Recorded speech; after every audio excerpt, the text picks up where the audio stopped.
नमस्कार दोस्तों, Bharat medicine tutor में आपका फिर से स्वागत है। आज हम बात करेंगे टजोसेप 1 ग्राम इंजेक्शन के बारे में। इस प्रोडक्ट का क्या उपयोग है, क्या नुकसान है और क्या सावधानियां बरतनी चाहिए, तो सब जानेंगे। स्टार्ट करते हैं दोस्तों वीडियो को।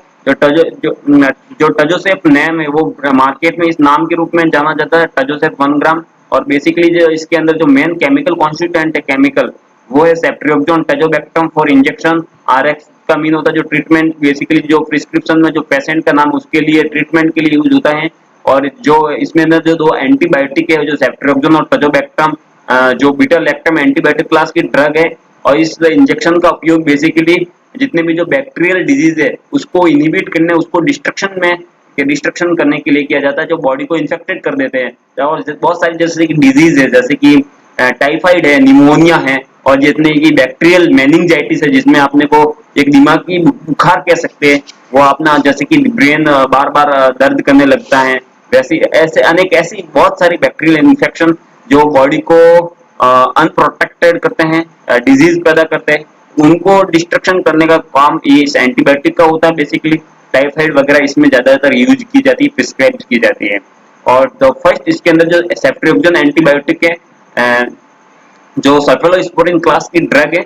और बेसिकली इस एंटीबायोटिक का उपयोग जितने भी जो बैक्टीरिया होते हैं उसके अंदर जो सेल वॉल होती है, वो सेल वॉल पेप्टिडोग्लाइकेन की बनी होती है। जितने भी ग्राम नेगेटिव और पॉजिटिव बैक्टीरिया, ग्राम नेगेटिव में पेप्टिडोग्लाइकेन ज्यादा मात्रा में होता है, बट पॉजिटिव में थोड़ा कम मात्रा में होता है, जो लिपिड द्वारा सिंथेसिस होता है।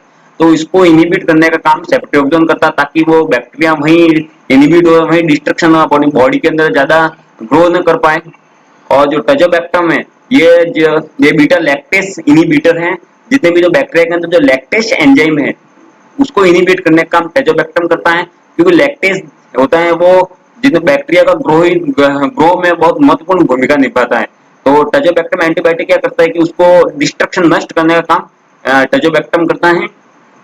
और इस इंजेक्शन को वो बेसिकली इंट्रामसल्स और इंट्रावीनस के रूप में बेसिकली लगा सकते हैं, वेन और मसल्स में लगा सकते हैं। और इसके अंदर एक 10 ml की डिस्टिल वाटर होता है, और एक 1 ग्राम में एक पाउडर फॉर्म के रूप में होता है बिना। ठीक है, अब इसमें बेसिकली इसकी क्या नुकसान है, तो बहुत सारे साइड इफेक्ट हो सकते हैं। जैसे कि इस इंजेक्शन को हम लगा रहे हैं, बहुत स्लोली इंट्रावीनस में लगाया जाता है, मसल्स में तो बहुत स्लो फॉर्म में इस इंजेक्शन को लगाया जाता है, एक कंटिन्यू फ्लो के रूप में लगाया जाता है। और अगर हम इसको अचानक रूप में लगाएंगे तो बहुत सारी वॉमिटिंग और न्यूजिया जैसी साइड इफेक्ट और डायरिया जैसे इफेक्ट पैदा हो सकते हैं, और जो अनहार्मफुल इफेक्ट है, और ये बेसिकली हो सकते हैं। और बहुत सारे साइड इफेक्ट जैसे कि हाइपोप्रोथ्रोम्बोफ्लास्टिन वगैरह, हिमोलाइसिस वगैरह, ये बहुत सारी मेजरली साइड इफेक्ट हो सकते हैं। और इसके अंदर जो कंपोजिशन है वो है 1000 mg, जो सेफ्ट्रियोक्सोन है 125, जो यहाँ लिखा है उसको कैसे प्रिपेयर किया वो वगैरह हम बताएं।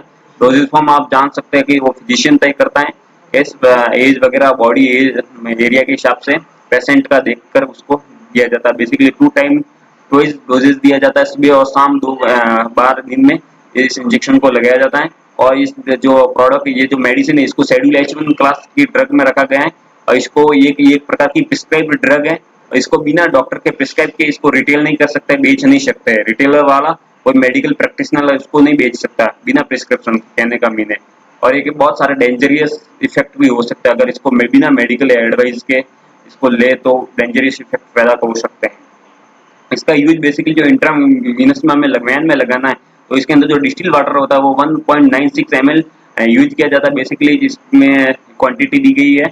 और इंट्रामसल्स में लगाना है तो इसमें 3.6 ml स्टेरलाइल वाटर। स्टेरलाइल का मतलब होता है कि इसमें किसी भी प्रकार का बैक्टीरिया नहीं होता है, न एकदम शुद्ध वाटर होता है, प्योरली कह सकते हैं, बैक्टीरिया से मुक्त होता है, मतलब स्टेरलाइल वाटर है। और इंजेक्शन इंट्रामसल्स में लिया जाता है, और इसको बच्चों से दूर रखा जाता है। और इसके अंदर जो मैन्युफैक्चरिंग वगैरह लाइसेंस तो देख सकते हैं। पोषण मतलब जैसे कि इस जो डिस्टिल वाटर है, डिस्टिल वाटर, इस पाउडर में जब हम सॉल्युबल करते हैं तो एकदम उसकी जो क्लियरिटी वो एकदम विजिबल होनी चाहिए। अगर वो पूर्ण रूप से सॉल्युबल नहीं हो तो इसको नहीं टेक करें, अपने इंट्रावेनस वगैरह इंजेक्शन का उपयोग नहीं कर सके।